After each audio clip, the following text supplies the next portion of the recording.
Greetings and salutations, everyone, and welcome to this edition of HeteroHIV.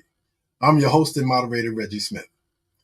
I'm a heterosexual black man who was diagnosed with AIDS and hepatitis C in 1988 and probably contracted it in 84, sometime around that time, before I ended my active IV drug use 39 years ago.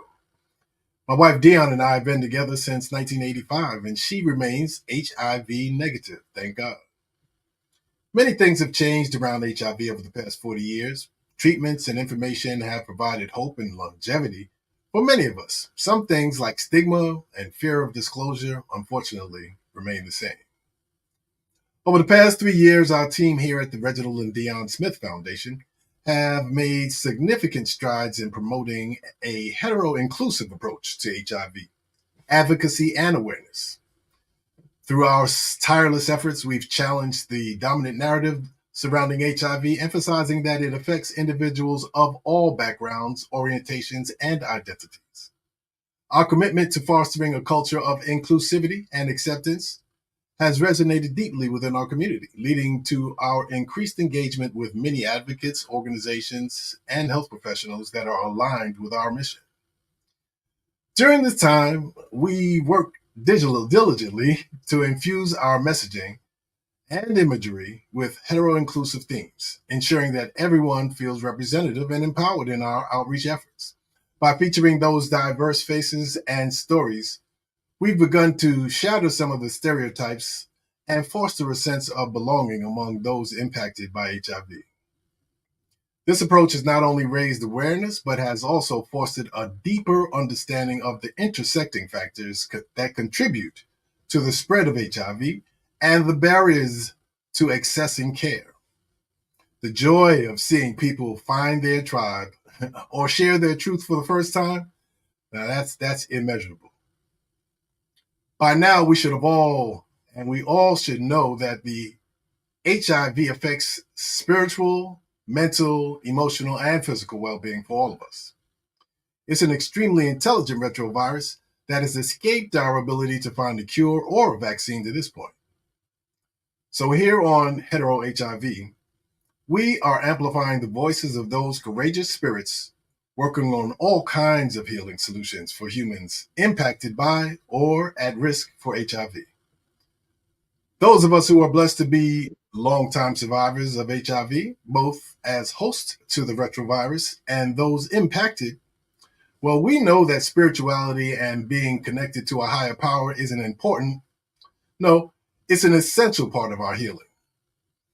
Even though HIV is a human virus, we have somehow allowed HIV to trick us into separating ourselves into different groups based on race, gender, and sexual identity. Now, once it got us separated, HIV is using judgment and stigma to further traumatize us. And most of us have seen those movies where, the allies or the aliens attack and our planet and all the nations come together for the greater good, despite our differences. Well, HIV is kind of like an alien, right? I mean, somehow some humans think that they're excluded or immune from attack. But if you are a sexual being, you're eligible too. And you can have this experience if you're not careful. Either way, we all should have learned the greatest lesson from our experience with COVID. But have we? We're all affected by HIV. So let's all come together to end this epidemic right now. And every action begins with a thought.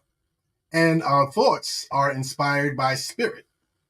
Our actions are motivated by what we know and what we think we know.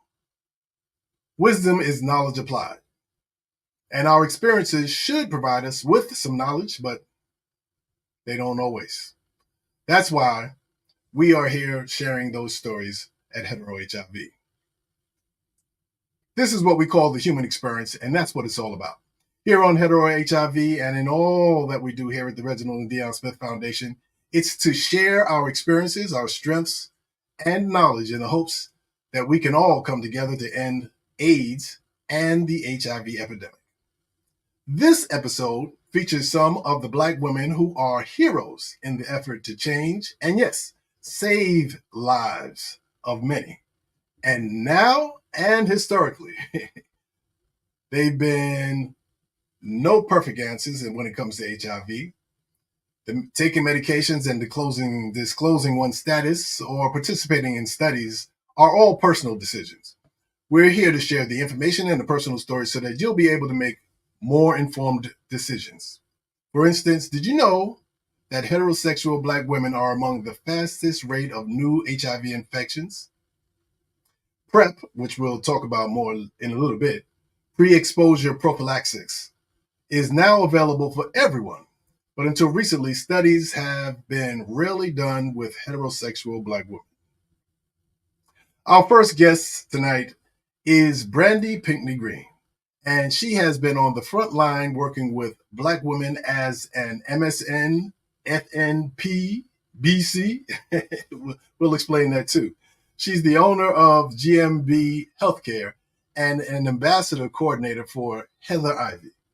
She's doing some of the great work today that is making tomorrow's history.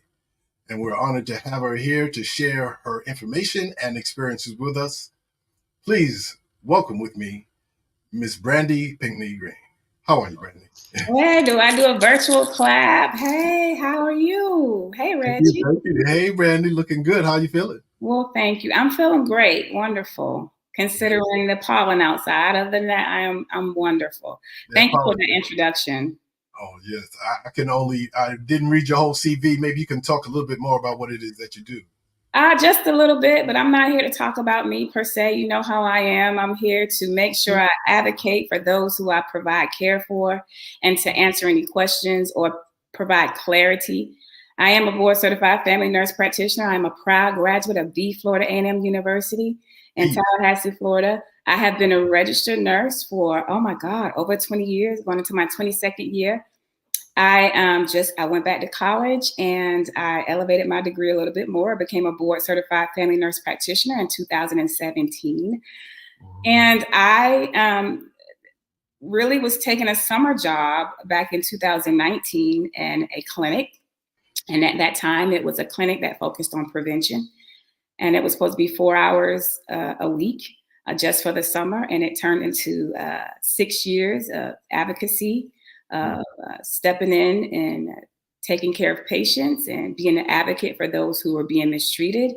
I, too, had to address my own ignorance, my own stigma, bias in those situations. And I led the troops for that organization for 6 years and recently joined the HeteroHIV Society and Dr. Tim's Cook, who's a wonderful infectious disease physician. She's a great role model for me and other brown girls that look like me. My daughter was absolutely ecstatic to meet her, and she's a doctor. Oh my God, that's fabulous. Who looks like us? I'm like, and she acts just like us. We both shop at Home Goods. So listen, I have a great life and experience right now, and I am ready to continue to join forces with you, Miss Dion, who I love your wife, and everyone else in this community to help decrease this stigma, along with provide additional knowledge.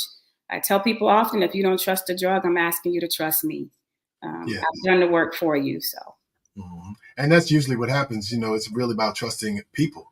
You know, and not just full disclosure, you are part of the team, my medical team, with Dr. Tim's Cook, and you know, my life is better for it.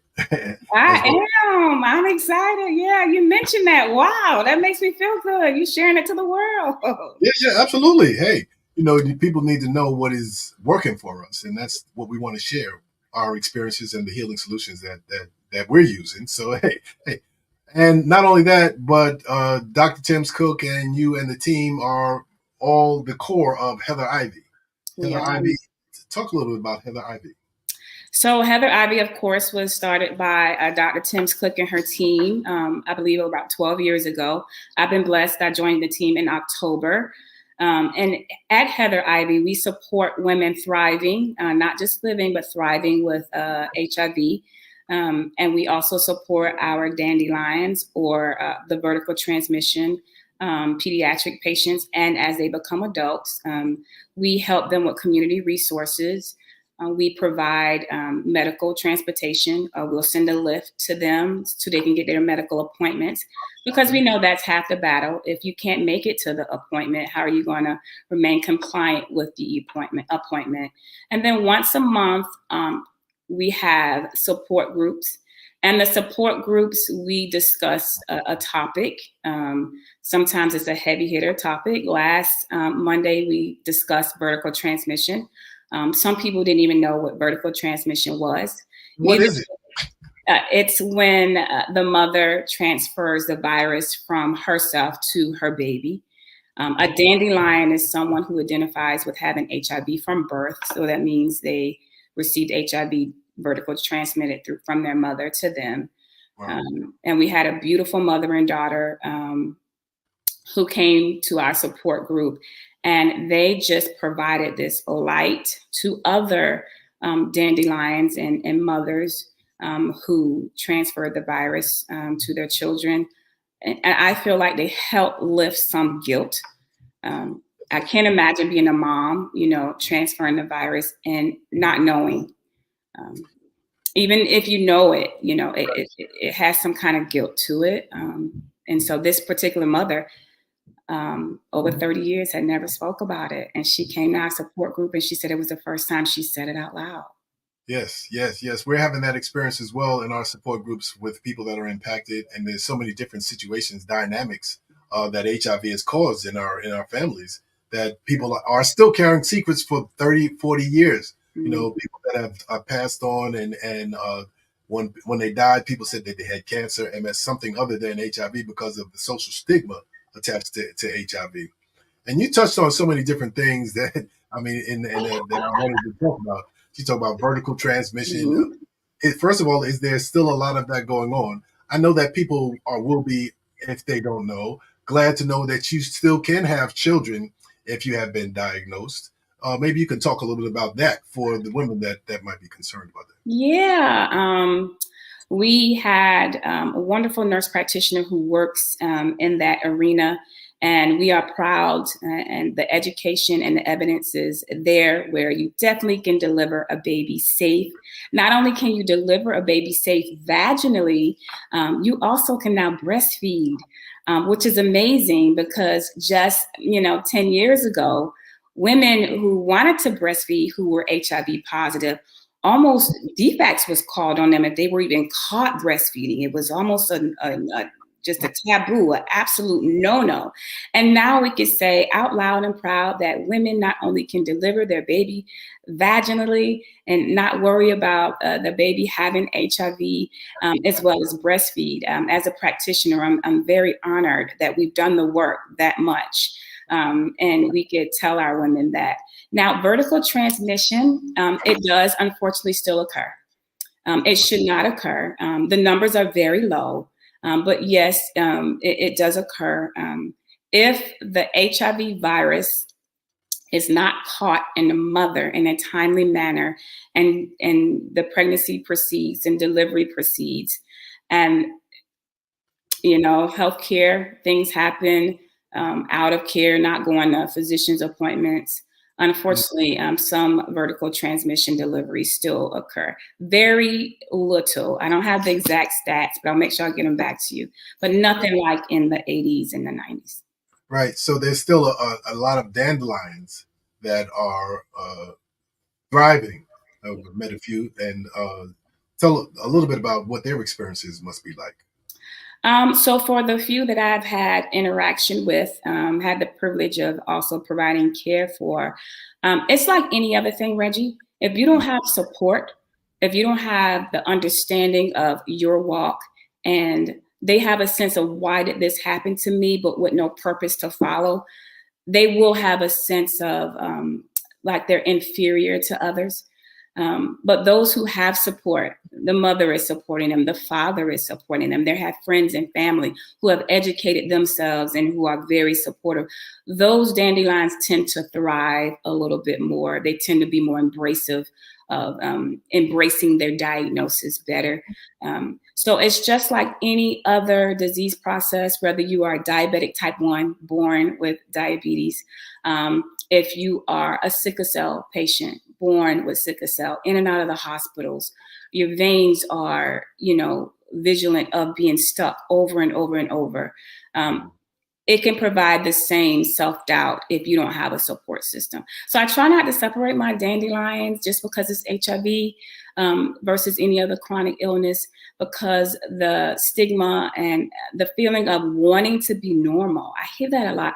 I just want to be normal. Well, let's normalize what we consider normal.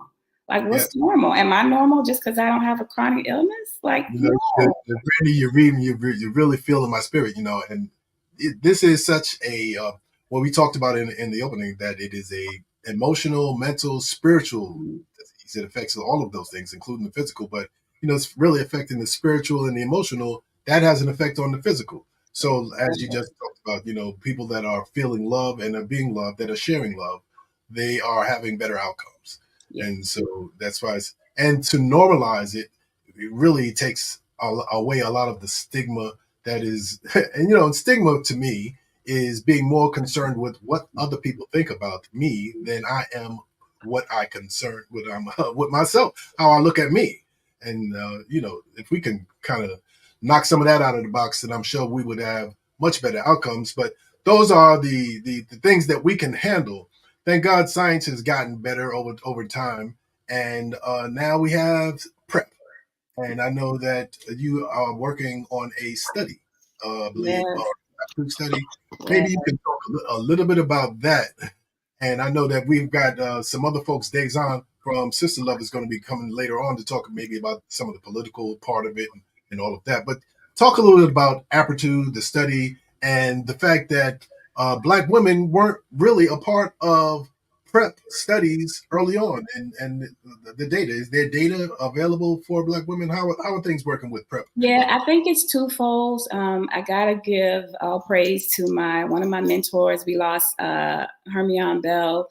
One of the things she taught me early in my career is that a lot of the medications did not study African Americans, and we were at the forefront of that disease process. And what she also told me was the efforts in getting African Americans, whether it be male or female, in these studies were very low.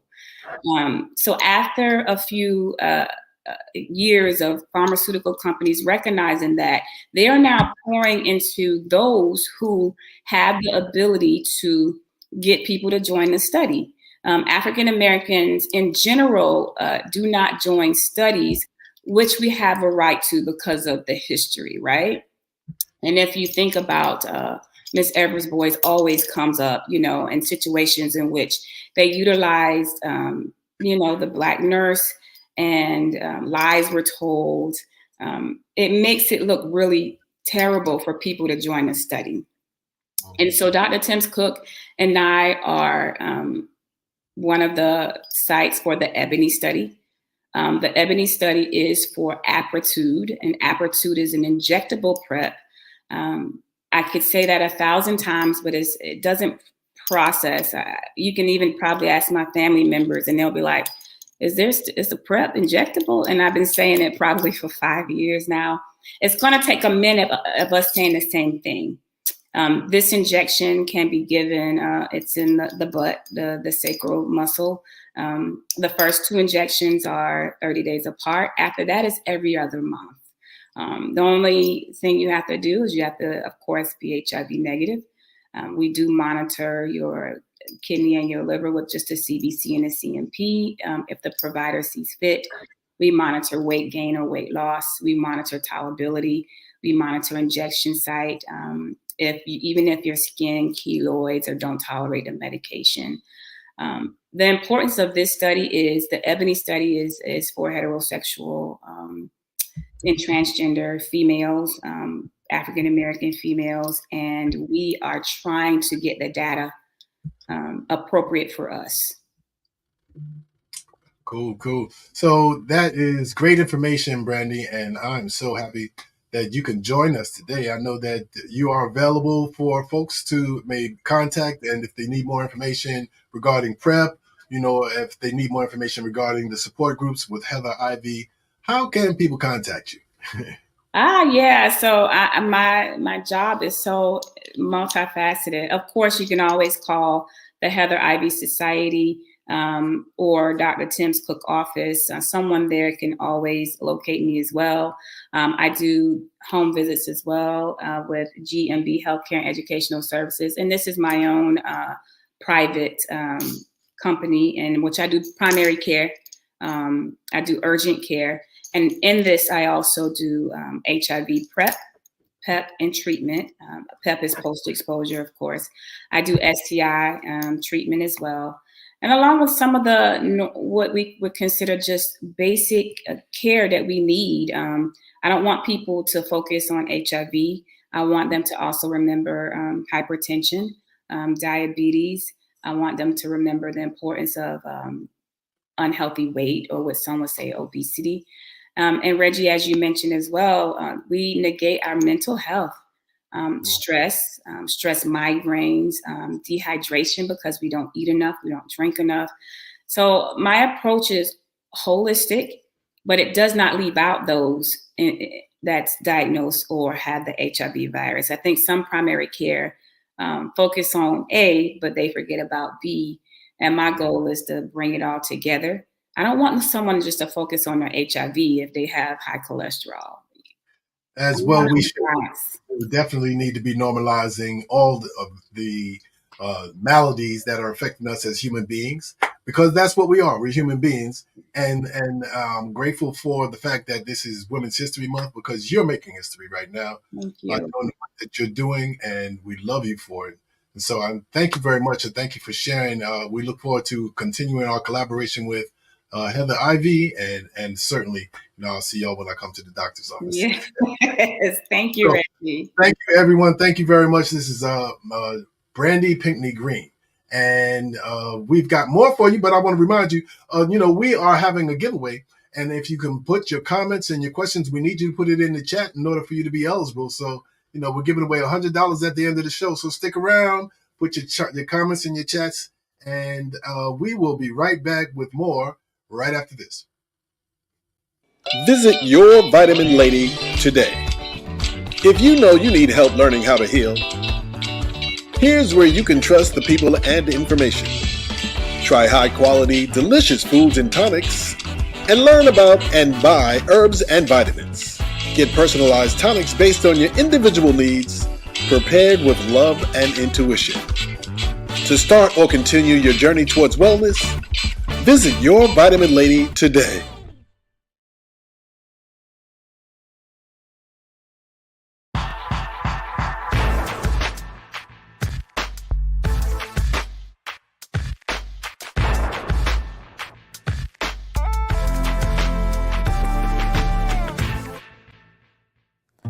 Hello, hi, I'm Freda. I'm 41 years old. Yes, I'm 41. I just look young. 2002 is when I found out my status. I found out I was living with the virus. It was a scary moment when I first found out, but I didn't soak in it. I just said, wow, I need to educate myself so that way I can do something to help. I work for a private doctor's office that offers counseling to HIV positive individuals.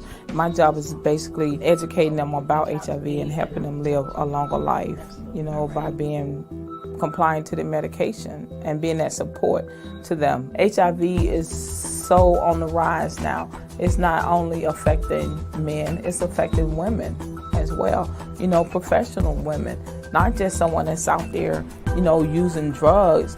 It's affecting mothers, women in the church. It don't discriminate. It's affecting married women. I get married women in my office and say, I didn't know my husband was positive, and they married. HIV is 100% preventable, 0% curable. So there's enough of us out here already living with the virus, so you don't have to be added to it.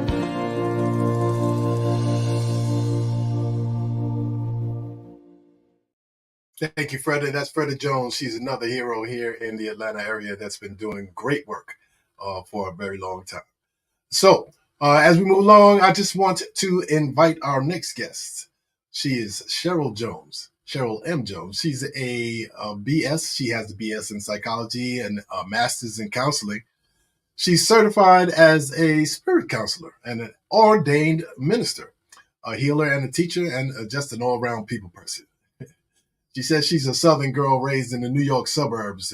Being from the south side of Jamaica, Queens, when she said suburbs, we mean that she's from probably the island somewhere. But she's a world traveler, and she's looking forward to seeing the good in every situation. She's spirit-led, and she's spirit-driven. She's one of the authors on the from Sister Scribes that combined to author the book Shaking Off the Dust, Personal Narratives of Triumph. It's a book that is a masterful celebration of the power to not only overcome trials and heartache, but to emerge on the other side stronger and better. Each of the women, collectively known as Sister Scribes, vividly welcomes you into their world. And I'm sure that Sheryl is going to welcome us into her world as well with a wonderful story that's very touching. And so I'd like to put our hands together virtually and welcome Sheryl M. Johnson. Hey, Sheryl. Hi. How are you this day? I'm very well, and thank you for having me. I'm delighted to be a part of this. This is bringing back a lot of memories. I've known you a long time. I know Freda. I know your upcoming guest, Dazon. So I feel like I'm back with family. It's wonderful. Thank you. Absolutely, absolutely. We're glad that, and we are family. And we've been doing this for a long, long time now. Thank God. We've had a lot of friends that have not survived, and we're a long-time survivor. How long have you known that you've been a host for the retrovirus called HIV? Reggie, I have been living peaceably with the HIV virus for next month will be 29 years. Okay. And, I want to touch on something that Brandi said because it really struck with me about being normal. I never thought from the day I was diagnosed that this disease would kill me. I just figured out I have to figure out how to live with it, and I have to get educated about it and find out more. And so that's what I started doing from day one. And I am a strong believer that you have to be your own best advocate. You have to find out what's going on. You have to stay on top of medications and things that will help you, and you have to stay away from things that will not help you. And so I believe that is what's kept me going for 29 years, and I'm healthy and I keep reinventing myself, and it's a wonderful thing. Life is grand. Yes, it is. And you definitely are reinventing yourself. I don't know who you would have been had it not. Who do you think you would have been had it not been for HIV? I have no idea. I'm a firm believer. I am spirit-led and spirit-driven. So I have always gone whatever direction God points me in. And HIV certainly was never on my radar when I started hearing about it in the 80s. My attitude was, oh, well, this is a gay men's disease, like a lot of other people thought. And they didn't talk about how it was impacting heterosexual men or women.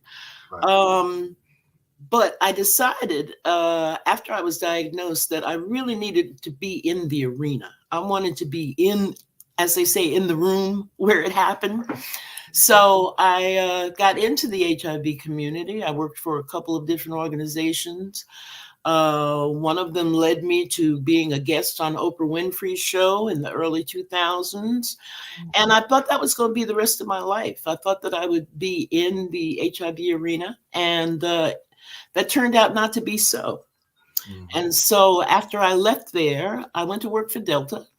I worked for Delta Airlines for 10 years, and I've been a traveler since I was 3. So that opened up a whole world to me of being able to do stuff like fly to San Francisco and have lunch and turn around and come back. I was able to visit Africa twice when my children were living there. I was able to go to Brazil to find out about my African orishas, the spirits that guide us. And so it was a wonderful experience. And then I left Delta, and it was like, okay, well, what am I going to do next? So that is when my book, Shaking Off the Dust, came into effect. I decided that one of the things I always wanted to do was become a published author. Okay. And I did not want to write about HIV. That's going to be a part of my memoir. But for this particular project, I wrote about my mother. And growing up with my mother suffered from bipolar syndrome, and she was very anti-medication. So if you know anything about bipolar, you know that it's a roller coaster. You're up, Yeah. you're down, and that's the way it is. So that made for a very interesting experience as I was growing up as an adolescent. But it was also an enriching one because I learned a lot about mental illness and how to deal with people who are suffering from mental issues. And it gave me strength, and it also gave me guidance about how to handle things like that. So that's kind of what led me into where I am now. Yeah, and I heard you say that you are spirit-led and spirit-driven. Absolutely. One of the reasons I was glad to see you again, reconnect with you at Hermion's Memorial, is, and then you told me about your experiences with Dr. Barbara King's church, and and the fact that you're an ordained minister. Right. And I know that we are having, like you said, I think many long-term survivors that have had positive outcomes have had positive attitudes. And at some point, you said bipolar. I think we're all bipolar. It's just a matter of how high or how low we go. That's true. For me, the drugs were what kept me, it balanced me out. Right. Early on. And I'm talking about, heroin and cocaine. So, but that couldn't last for long. But now here we are. And I'm finding that people who are having great outcomes have a spirit connection as well. Yes. And I know I'm going to talk a little bit about your book, but talk a little bit about how important spirituality has been to your healing process. For me, spirituality is key. I think that sometimes people have a difficult time embracing the idea that they are not in control of their lives, that God is guiding them. They don't want to accept that. They're afraid of that concept. But I find that the more you study and the more you learn, the easier it is to let go of feeling the need to be in control. Many of the people, especially women that I've met through support groups that I've been affiliated with, have been afraid to accept the diagnosis, afraid to tell their families, afraid to tell their children. Fear does nothing but hold you back. And if you can conquer that fear, and it doesn't happen overnight, you have to work at it. But if you can conquer your fears, you can live a normal life and not let the HIV control you, which I found in many cases was what was happening with people that I met, was that they were allowing the HIV to control them. Oh, I'm going to die. Eventually this is going to kill me. Well, if that's what your consciousness is, and that's what you believe, then that's what's going to happen to you. So it's up to you to change what's in your consciousness. That's what I learned on my spiritual journey. Right. And it really has been a process, really telling myself mantras, telling myself positive things. Affirmations. Affirmations. Even when I didn't believe them, to this day, when people ask me how I'm doing, I'm excellent. Excellent. Absolutely. Whether that's the case or not, that's what I choose to tell the cells in my body. Right. I'm doing excellent. And then we will manifest that. And so, I just wanted to really talk about that a little bit. And without going into the entire background of your book, just talk a little bit about, what your book is about and that experience.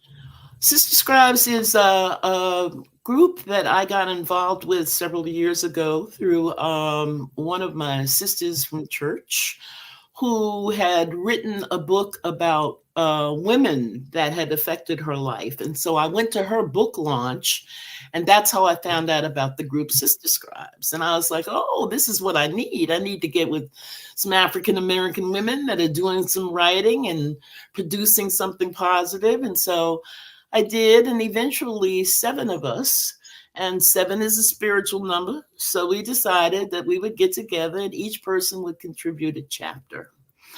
And a lot of people know a lot about my background with HIV, but I just decided for this initial book, I did not want to focus on the HIV. I wanted to focus on something else that was particularly compelling in my life. And so that's why I wrote about my mother. She was a great influence to me. And I always felt like, gee, if I could only do more to help her get through what she's going through. But she only wanted so much help, you know, and there's only so much you can do when people offer you resistance. So basically all I could do was love her and help her as much as I could while trying to carve out a life for myself. So that's why I wrote about my mother, because I just felt like this is something that I want to share, because I know that there are other people out here that are dealing with situations like this. Absolutely. So that's why I wrote about her. And that's a common thing that we all have mothers. Absolutely. Whether they've been in our lives or not. Absolutely. So there's a commonality. And as we were talking about with Brandi, it's really important that we maybe take some of the spotlight off of HIV and remember that we're all human beings having we're spiritual beings having a human experience together. Exactly. Exactly. And that's the commonality. And so, you know, we really appreciate you for your journeys and willingness to share your experiences with the world. Thank you. The positivity that you're bringing to everything that is around you, everything that's around you. And I just love to hear the chimes that chimed in and brought us some speak to me from up above. Yes. Uh-huh. Yes. And so I just want to thank you very much, Sheryl. Thank you for your book. And once again, if you'd like to get Sheryl's book, it's called Shaking Off the Dust, Personal Narratives of Triumph. It's available on SisterScribes.com. It's also on Amazon. And it's a great read. We suggest that you get it. And once again, thank you very much, Sheryl. You're very and welcome. So we're going to ask you to stick around. We've got more. Our featured guest is a very wonderful person that I'll tell you more about in just a moment. So stick around. Afternoon and evening. I'm gonna say like evening. I like the afternoon. I think night. Night. I would say in the morning because I have more energy and I'm more like, okay, let's go. So you probably gonna get the best nut right there in the morning for me. Something about 2 p.m. for me. I don't know why. It doesn't matter where I'm at. I'll be at Publix or walking around. I'm like, fuck, what time is it? It has to be 2 p.m. because I'm so horny. In the morning, we quick in the morning, but afternoon or night, yeah. I don't like to do it after like I eat dinner. I don't like to have sex on a full stomach. Like, I be gassy. I don't want to be gassy. I don't want my stomach to hurt. Or have y'all ever tried giving head on a full stomach? Is the gag, no, it's just not it's not a fun experience. Night's always better. She's late night, after the club, 2 a.m., 3 a.m. Especially if you're out with that person. It's almost like that suspense, that sexual suspense leading up into you getting home. I just know I like it at night. I just feel like the vibe is set. And at night, I'm way too tired and sleep is my priority. So when he'll try to kiss me, I'm like, no, I'm way too tired. Wake me up with some dick if that's what you're trying to do. I hate morning sex because I hate morning breath. Do not touch me, but I like to kiss. I'm not getting that close to somebody in the morning. I feel in the morning, it's just bro, I got work in an hour. Let's wrap this up. Morning, afternoon, or night sex? All of it. Yeah, all of it. Yeah.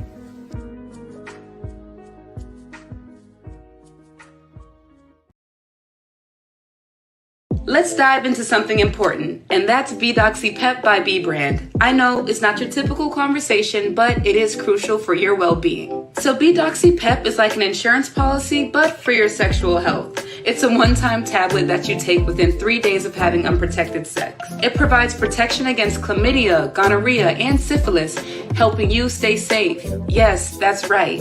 Plus, this product has gained recognition and trust in reputable publications such as CNN, the New York Times, and Forbes. Even health departments in progressive cities such as San Francisco distribute it to help lower the rise in STD rates. So whether you're just enjoying your social life or preparing for the unexpected, B-Doxy-Pep is there to support you. So stay informed, stay protected, and keep your health the top priority with B-Doxy-Pep by B-Brand.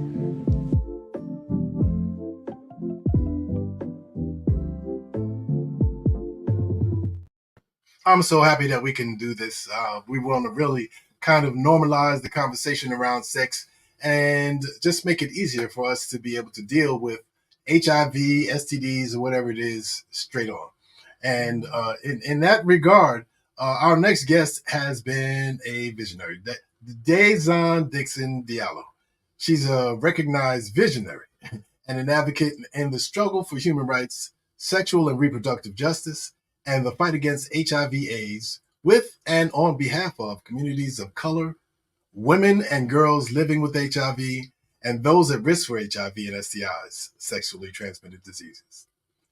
Dazon's the founder and the president of SisterLove, Incorporated, established in 1989, the first women's HIV/AIDS reproductive justice organization in southeastern United States. She's a proud member of In Our Own Voice, the National Black Women's Reproductive Justice Agenda, where she advocates for sexual and reproductive justice in public health and prevention policies and programs. She's a member of several bodies of influence, including the Women at Risk Subcommittee and the Scientific Advisory Group of the HIV Prevention Trials Network, UNFPA, Global Advisory Council, the Women's Research Initiative, and a founding member of Sister Song Reproductive Justice Collective. She's a creator of the convener. She's the creator and the convener, both, of the Prevention Options for Women at Risk, POWAR Partnership, formerly the U.S. Women's and PrEP Working Group, and Women Now.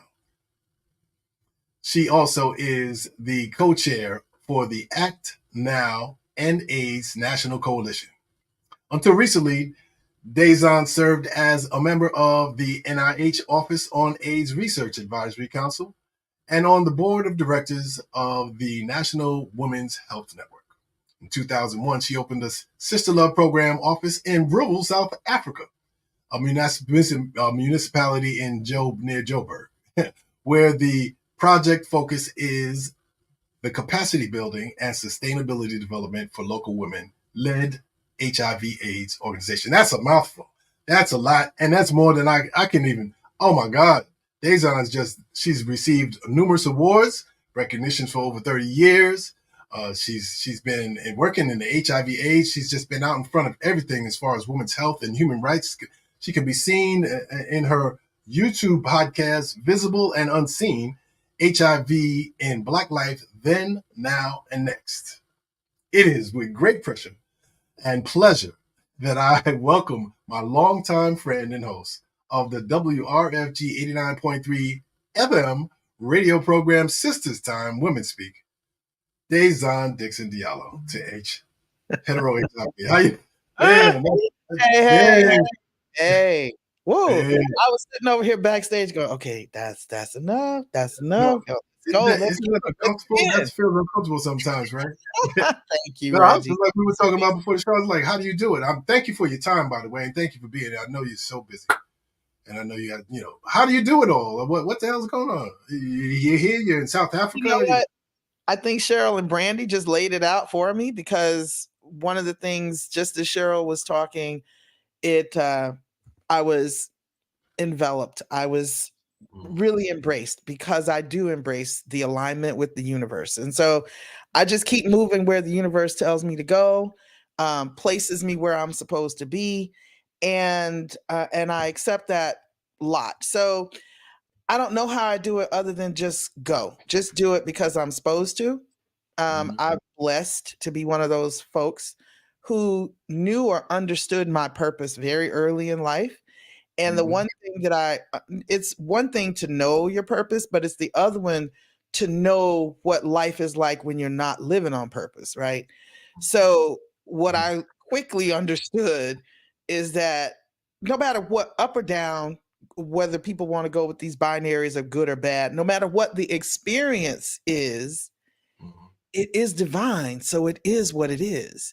Exactly. You know how there are people who say, everything happens for a reason. No, everything happens because it happens. And so that's what I do it. I'd say it happens. So let's figure this out. I'm a solutions oriented person. I'm a problem solver, and I'm an Aries. So I just had a birthday. So, I don't Thank you. I don't drop it. I'm in it to win it. And in this case, I'm in it to end it.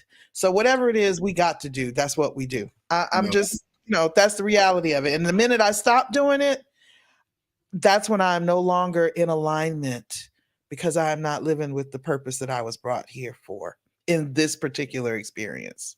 So, and I can attest to that, in terms of even how it shows up, manifests physically. So we met in the early 90s on WRFG. I was doing the show, and my show was right before yours, so we would pass and hand it off every evening.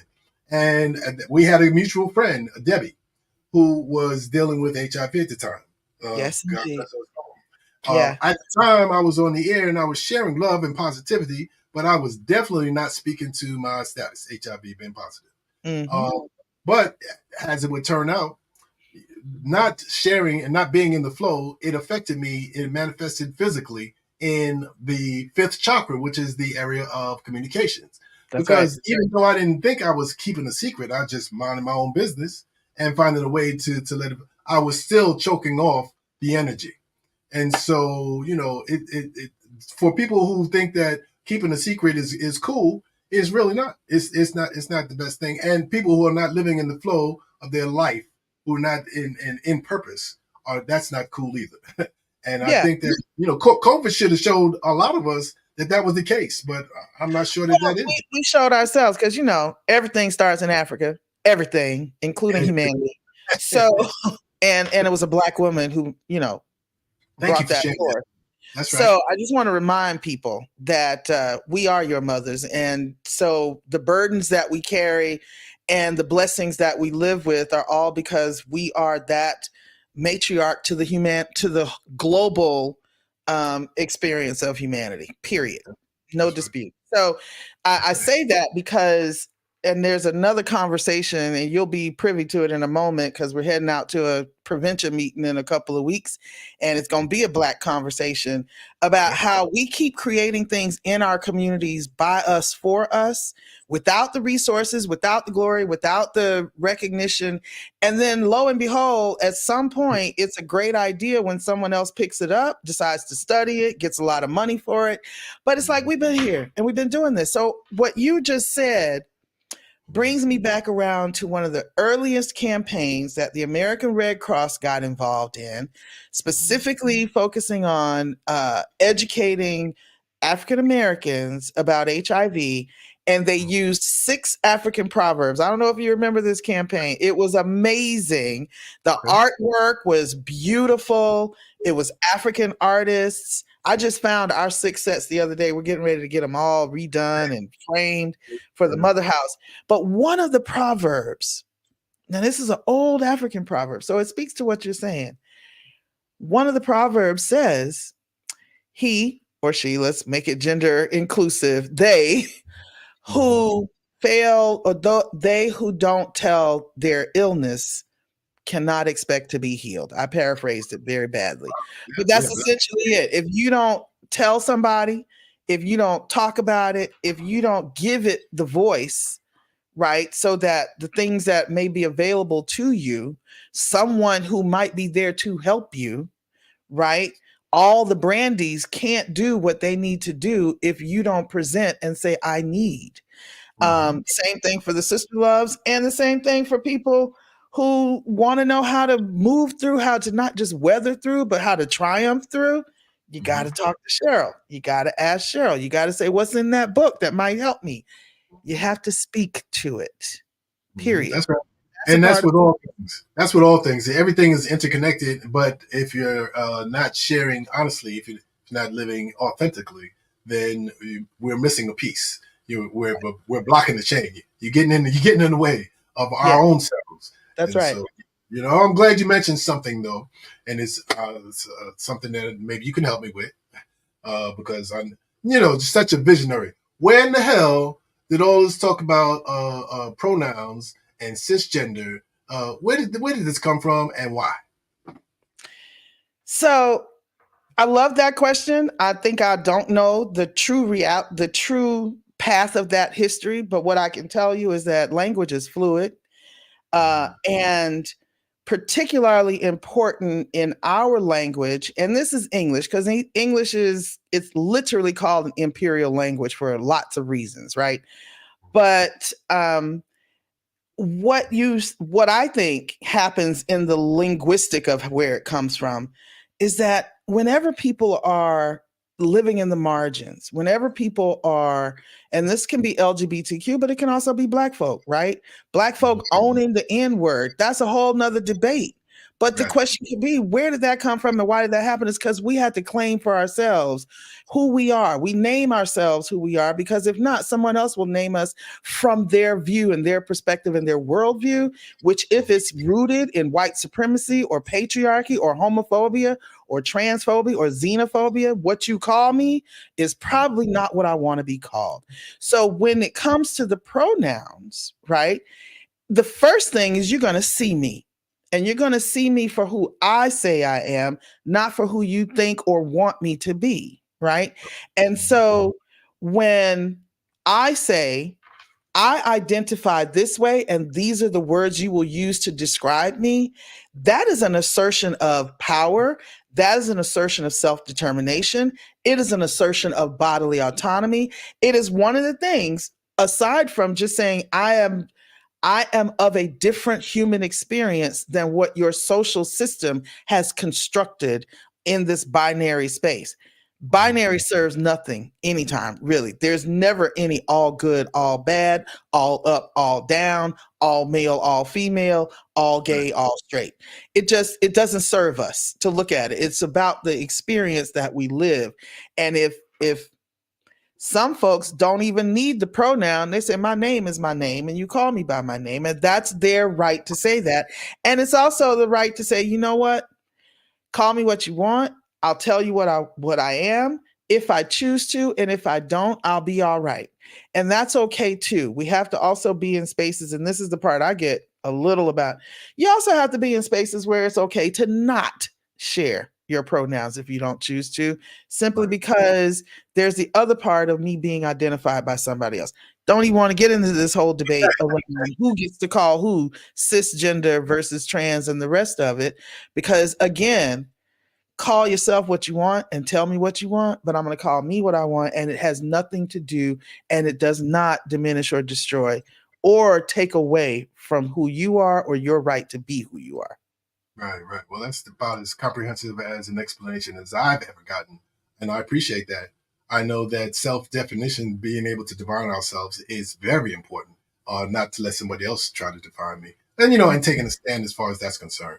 My concern is that I want to make sure that we all remember that we're all human beings. Right. And that it doesn't matter if you're, how you define yourself, that we're all human beings as it pertains to not only HIV, but everything else, but specifically to HIV because of the stigma that's involved and the way that judgment has separated us. And more importantly, for heterosexuals, because of the dominant narrative of HIV being that it's a gay disease, and the LGBTQ, and Cheryl probably can tell you the same thing, and a lot of my other heterosexual brothers, we went into the gay spaces to get information and camaraderie, and to fight for our lives. And a lot of heterosexuals did not and do not do that, and so they're not getting information. And as a consequence, the epidemic is perpetuating itself. Because of behaviors and actions of uninformed people or people that just that are not getting it. So I just wanted to make sure that go ahead. Yeah, so I think what you're raising there are a few things, and some of it is off the conversation that you've also had with Brandi. There are a few things I think are really important for us to stick with and keep in our minds when we're thinking. So first, I want us to sort of deconstruct some of this American exceptionalism or U.S. exceptionalism and the HIV exceptionalism, right?